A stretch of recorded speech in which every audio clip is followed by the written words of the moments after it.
દાહોદ જિલ્લાના ગરબાડાના દેવધા ગામે હાઈવે ઉપર ગઈકાલે રાત્રિના સમયે લૂંટના ઈરાદે ફોર વ્હીલર ગાડી ઉપર અજાણ્યા હુમલાખોરોએ પથ્થર મારતા ગાડીમાં સવાર 11 વર્ષીય બાળકીને મોઢાના ભાગે ઈજાઓ પહોંચી. દાહોદ જિલ્લામાં લાંબા સમયના વિરામ બાદ ફરી એકવાર હાઈવે ઉપર પથ્થરમારો કરી લૂંટ ચલાવતી ગેંગ સક્રિય થઈ હોય તેવું લાગી રહ્યું છે. ગઈકાલે ઢળતી સાંજે ગરબાડાના દેવધા ગામ પાસે એક હૃદયદ્રાવક ઘટના બની, જેમાં લૂંટના ઈરાદે કરાયેલા પથ્થરમારામાં એક 11 વર્ષની માસૂમ બાળકી ગંભીર રીતે ઈજાગ્રસ્ત થઈ છે. ગરબાડા તાલુકામાં રહેતા અંકિતભાઈ સોની જ્યારે પોતાના પરિવારની સાથે ફોર વ્હીલર ગાડીમાં સવાર થઈ દાહોદ ખાતે લગ્ન પ્રસંગમાં હાજરી આપવા માટે આવી રહ્યા હતા, ત્યારે કદાચ તેમને સપને નહીં વિચાર્યું હોય કે રસ્તામાં લૂંટના પ્રયાસમાં લૂંટારાઓ તેમની રાહ જોઈ રહ્યા છે.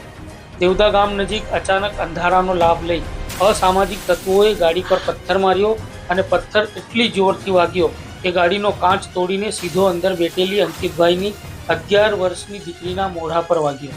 માસૂમ બાળકી લોહીલુહાન થઈ ગઈ અને તેને તાત્કાલિક દાહોદની ખાનગી હોસ્પિટલમાં ખસેડવામાં આવી, જ્યાં તેને મોઢાના ભાગે તબીબ દ્વારા 9 જેટલા ટાંકા લેવા પડ્યા છે. આ ઘટના બાદ સમગ્ર પંથકમાં વાહન ચાલકોમાં ફફડાટ વ્યાપી ગયો છે. વર્ષોથી શાંત રહેલા નેશનલ અને સ્ટેટ હાઈવે પર ફરી પથ્થરબાજ ગેંગનો આતંક દેખાતા પોલીસ પણ એક્શન મોડમાં આવી છે. દાહોદ પોલીસ, ગરબાડા પોલીસ સહિત એલસીબી અને એસઓજીની ટીમો મેદાનમાં ઉતરી છે. પોલીસે આસપાસના સીસીટીવી ફૂટેજ અને હ્યુમન સોર્સની મદદથી હુમલાખોરોનું પગેરું મેળવવા પ્રયાસ કર્યા છે.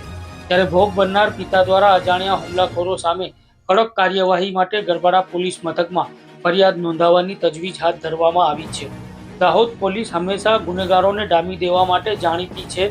પોલીસની ટીમો આ તત્વોને પકડવા માટે તજવીજ કરી રહી છે.